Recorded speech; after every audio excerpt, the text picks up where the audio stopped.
নমস্কার সবাইকে। আজকে আর একটা ভিডিও নিয়ে চলে আসলাম। শুরুতে আমি একটা ভিডিও দেখাবো, তারপরে আমি আমার বক্তব্য রাখবো। এখন আমাদের সম্পর্ক ওরকম নাই আর কি। আমার ছাইরা চলে গেছে। আগে ও আমার সাথে 2 বছরের সম্পর্ক, আমাদের 9 মাস হয়েছে বিয়ে হয়েছে। ওরে পাওয়ার জন্য আমি অনেক কিছু করছি। ও যখন আমার জীবনে আসে ওরে আমি বলছি সমাজ এটা মানবে না, এটা কখনো কেউই মানবে না। তখন বলছে দরকার হলে সমাজের বাইরে চলে যাব। এখন ওই মানুষটাই আমার পাশে নাই। সবচেয়ে কষ্ট লাগে এটাই, যে মানুষটা আমার সবটা যেন আমার বিয়ে করলো, যে মানুষটা বলছে আমার কখনো ছেড়ে যাবে না, সে আমার ছেড়ে চলে গেছে। ও আমার জন্য এটা করব সেটা করব মইরা অনেক যত্ন করতো, কেয়ার করতো, সবসময় দেখাইতো অনেক ভালোবাসে, অনেক ভালোবাসে। এটাই আমি অন্ত ছিলাম। আমি মানুষটারে চিনতে পারি নাই, মাঝপথে হাত ছেড়ে চলে গেছে। আপনারা হয়তো বুঝে গেছেন আমি কোন বিষয় নিয়ে কথা বলতে যাচ্ছি। তো এখন আমি আমার বক্তব্য শুরু করি। ধরি আপনি হিন্দু, বৌদ্ধ অথবা খ্রিস্টান যে কোনো একটা ধর্মের অনুসারী মেয়ে, কিন্তু আপনি যে ছেলের সাথে প্রেম করতেছেন ছেলেটা হচ্ছে ইসলাম ধর্মের অনুসারী। আর আপনি যদি বিশেষ করে হিন্দু হয়ে থাকেন, তাহলে তো ধর্মের সাথে প্রেম ভালোবাসার কোনো সংঘর্ষই নাই। কারণ আমাদের ধর্মে আছে রাধা কৃষ্ণের কথা। রাধা কৃষ্ণের প্রেম এতটাই পবিত্র ছিল যে আমরা যখন শ্রীকৃষ্ণকে স্মরণ করি, তখন তার সাথে রাধা রানীকেও স্মরণ করি। এখন আমরা ছেলের প্রসঙ্গে আসি, যে কিনা ইসলাম ধর্মের অনুসারী। তো ইসলাম ধর্মে কিন্তু ধর্ম আর প্রেম সম্পূর্ণভাবে সাংঘর্ষিক একটা জিনিস। আমি কেন বলতেছি এই কথা আপনারা শীঘ্রই জানতে পারবেন। ধরি ছেলেটা অনেক ধার্মিক, যে কিনা তার ধর্মের প্রত্যেকটা বাণী অক্ষরে অক্ষরে অনুসরণ করে। তো আমরা এখানে 2টা বাণী দেখতে পারতেছি, তো আমরা দেখে আসি এখানে কি লেখা আছে।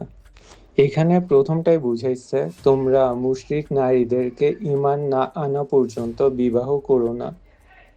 মুশরিক বলতে এখানে বুঝাইছে যে যারা মুসলিম না আর কি। তো তারা ততক্ষণ পর্যন্ত বিয়ে করা যাবে না যতক্ষণ না পর্যন্ত ওরা মুসলিম হইতেছে।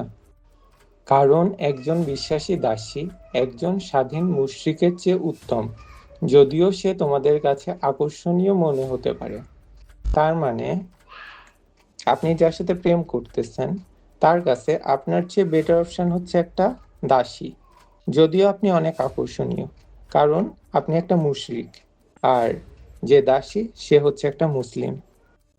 আর তোমরা তোমাদের নারীদেরকে মুশরিক পুরুষদের সাথে বিবাহ করাইও না যতক্ষণ না তারা ঈমান আনে, কারণ একজন বিশ্বাসী দাস একজন স্বাধীন মুশরিকের চেয়ে উত্তম, যদিও তোমাদের কাছে আকর্ষণীয় মনে হতে পারে। তার মানে এখানে বলতেছে মুসলিমরা নিজেদের মেয়েদেরকে কোনো অমুসলিমের সাথে বিয়ে দিতে পারবে না, কারণ ওরা মুসলিম না। তারা তোমাদেরকে জাহান্নামের দিকে আহ্বান করে, অথচ আল্লাহ তার অনুগ্রহে তোমাদেরকে জান্নাত ও ক্ষমার দিকে আহ্বান করে। তিনি মানুষের জন্য তার নির্দেশসমূহ সুস্পষ্ট করে দেন যাতে তার উপদেশ তারা গ্রহণ করে। এখানে বুঝাচ্ছে যে আপনি আপনার প্রেমিককে জাহান্নামের দিকে আহ্বান করতেছেন। জাহান্নাম বলতে এখানে বুঝাইছে যেটা নরক আছে ওইটা।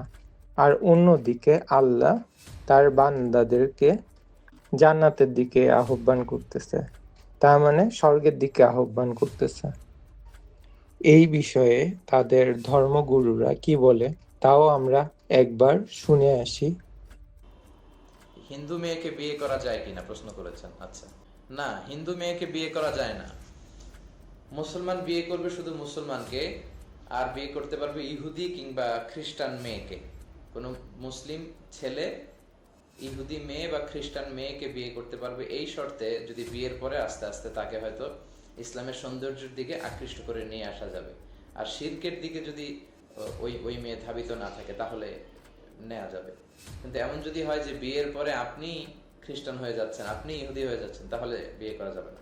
আর কোনো মুসলিম মেয়েকে ইহুদি খ্রিস্টানের দিকে, ইহুদি খ্রিস্টান কোনো ছেলের কাছে বিয়ে দেওয়া যাবে না। শুধু মুসলিম ছেলে ইহুদি খ্রিস্টান মেয়েকে বিয়ে করতে পারবে, কারণ তারা আহলি কিতাব। মুসলমান ছেলেদের সাথে আহলি কিতাব মেয়েদের বিয়ে জায়েজ। তাছাড়া হিন্দু, বৌদ্ধ এই জাতীয় কোনো ধর্মের নারীদের সাথে কোনো মুসলিম ছেলে বা মেয়ের এটা বিয়ে বৈধ নয়। এই বক্তার বক্তব্য তো শুনতেই পেলেন, একটা মুসলিম ধর্মের পুরুষ কোনোদিন একটা হিন্দু অথবা বৌদ্ধ ধর্মের নারীর সাথে বিবাহ বন্ধনে আবদ্ধ হতে পারে না। আমরা এতক্ষণ কোরআনের একটা আয়াত দেখছিলাম, কোরআনের আরেকটা আয়াত দেখে ফেলি আমরা। এখানে বলা হচ্ছে, আর ব্যভিচারী নারী ও পুরুষদের প্রত্যেককে 100টি করে বেত্রাঘাত করো এবং তাদের প্রতি দয়া করে আল্লাহর আইন প্রয়োগের ক্ষেত্রে শিথিলতা দেখিও না। এখানে ব্যভিচারী নারী ও পুরুষ এরা কারা? এরা হচ্ছে যারা আসলে পরক্রিয়া করতেছে, আর পরক্রিয়া যারা করে তাদের শাস্তি হচ্ছে 100টা বেতের আঘাত। এই কারণে ইসলাম ধর্ম কোনো বিবাহ বহির্ভূত সম্পর্কে জড়ানোর অনুমতি দেয় না কোনো মুসলিম নারী অথবা পুরুষকে। আর যদি কোনো ইসলামিক পুরুষ কোনো বিবাহ বহির্ভূত সম্পর্কে জড়ায়, তার মানে সে একটা অপরাধ করতেছে। যুবতী আছো এই লেকচার তোমরা যারা শুনছো, তোমাদের মধ্যে কেউ যদি জেনা করে থাকো, অবিবাহিতর কথা বলছি, তোমাদের কাদের মধ্যে এখন 100 বেত্রাঘাতের শাস্তি ঝুলে আছে। সূরা নূরের 1 থেকে 3 নম্বর আয়াত পড়ে দেখবে, অবিবাহিত যুবক যুবতী যদি জেনা করে তাদের শাস্তি হচ্ছে 100 বেত্রাঘাত, তাও জনসমক্ষে, এবং এক বছরের জন্য নির্বাসন। এই বিধানগুলো যদি পৃথিবীর কোনো দেশেও না থাকে, আসমানে আছে, মরার সাথে সাথেই এই বিধান কার্যকর হবে ইনশাআল্লাহ। এতক্ষণ ধরে আমরা যা দেখলাম, ইসলাম ধর্মটা প্রেমের সাথে হচ্ছে সম্পূর্ণ কনফ্লিক্টিং। আর উপর থেকে ইসলাম ধর্ম কিন্তু হিন্দু অথবা বৌদ্ধ মেয়েদের সাথে ইসলামিক পুরুষদের কোনো মেলামেশার সুযোগ দেয় না। আর বিবাহ বহির্ভূত যে সম্পর্কগুলো আছে, এগুলো তো ইসলামের চোখে আরো বড় শাস্তিযোগ্য অপরাধ।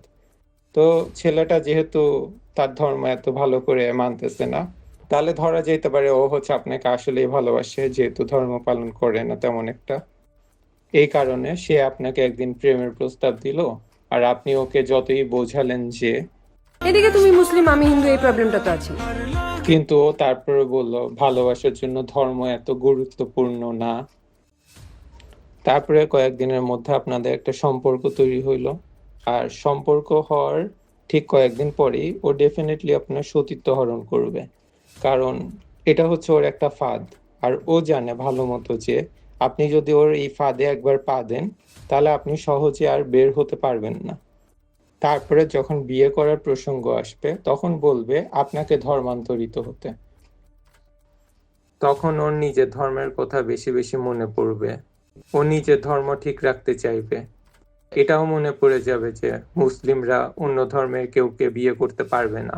ওর আগে মনে ছিল না যখন ওর ধর্মগুরুরা বলতেছিল যে মুসলিমরা হিন্দু অথবা বৌদ্ধদেরকে বিয়ে করতে পারে না। মুসলমান ছেলেদের সাথে আহলি কিতাব মেয়েদের বিয়ে জায়েজ, তাছাড়া হিন্দু বৌদ্ধ এই জাতীয় কোনো ধর্মের নারীদের সাথে কোনো মুসলিম ছেলে বা মেয়ের এটা বিয়ে বৈধ নয়। ও বিবাহ বহির্ভূত সম্পর্ক অর্থাৎ জিনা করতেছে, যার শাস্তি 100টা বেতের আঘাত। অবিবাহিত যুবক যুবতী আছো এই লেকচার তোমরা যারা শুনছো, তোমাদের মধ্যে কেউ যদি জেনা করে থাকো, অবিবাহিতর কথা বলছি, তোমাদের কাদের মধ্যে এখন 100 বেত্রাঘাতের শাস্তি ঝুলে আছে। ওর শেষ মুহূর্তেই কেন মনে পড়তে হবে? তাহলে মোরাল অফ দ্য স্টোরি কি দাঁড়াইলো? এই ছেলে আপনাকে প্রথম থেকেই ধর্মান্তরিত করার জন্য আপনার সাথে প্রেমের অভিনয় করছে।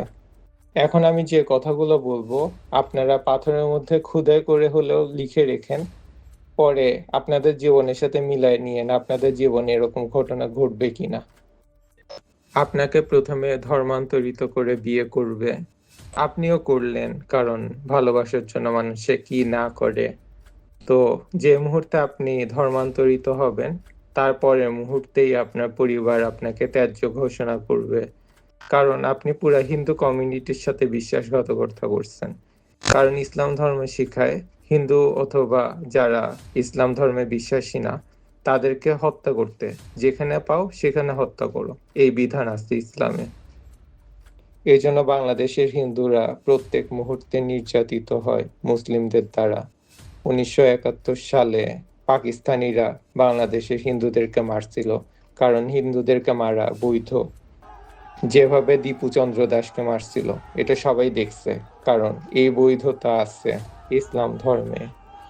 আর আপনি হিন্দু ধর্মের মানুষের সাথে এত বড় প্রতারণা করবেন, ওরা তো আপনাকে জীবনেও রাখবে না তাদের ধর্মের মানুষের সাথে।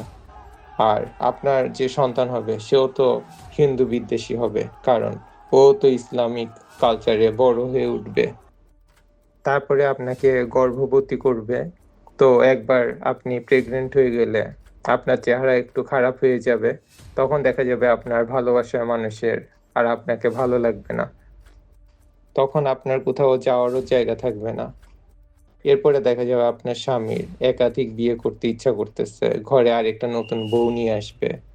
আর ইসলাম ধর্মতে এই বৈধতা দেয়, একটা পুরুষ মানুষ 4টা অথবা 5টা বিয়ে করতে পারবে। 4 জনের অধিক স্ত্রী গ্রহণ করা যাবে কিনা যদি পূর্বের এক বা একাধিক স্ত্রী মারা যায়? ভাই, একজন পুরুষ 4টি পর্যন্ত বিয়ে করতে পারবে বা 4 জন স্ত্রী রাখতে পারবে। এর মানে হলো একসঙ্গে সর্বোচ্চ 4 জন স্ত্রী রাখতে পারবে। যদি কারোর এমন হয় যে তিনি 4 জন স্ত্রী রেখেছেন, তার 4টা বিয়ে করেছেন তিনি, এরপর একজন মারা গেছেন, তাহলে কোটা একটা খালি হলো, আবার একটা বিয়ে করেছে, তাহলে তার বিয়ে হয়েছে গড়ে 5টা। বিয়ে হয়েছে গড়ে কয়টা? কিন্তু এট এ টাইম তার কাছে স্ত্রী আছে কয়জন? 4 জন। এটা জায়েজ আছে। আমি এখন এই হুজুরের বক্তব্যটা আরেকটু বিশ্লেষণ করি। ইনি বলছে যে একজন পুরুষ একসাথে 4টা পর্যন্ত বিয়ে করতে পারবে। তার মানে তার বাসার মধ্যে আসন আছে 4টা, ওই 4টা আসনের মধ্যে 4 জন বউকেই বসাইতে পারবে। তো এখন হচ্ছে ওর একটা বউকে ভালো লাগতেছে না, তো ও যে কোনো একটা আসন থেকে একটা বউকে বিদায় করে আরেকটা বিয়ে করতে পারবে। অথবা কোনো কারণে যদি একটা আসন অটোমেটিক ফাঁকা হয়ে যায়, ধরেন একটা বউ মারা গেছে, ও কিন্তু আরেকটা বিয়ে করতে পারবে। মানে হাইয়েস্ট 4টা রাখতে পারবে, কিন্তু অগণিত সংখ্যক বউ রাখতে পারবে। মানে ধরেন একটা মরছে আরেকটাকে বিয়ে করতে পারবে, অথবা তালাক দিয়ে আসন ফাঁকা করে করে।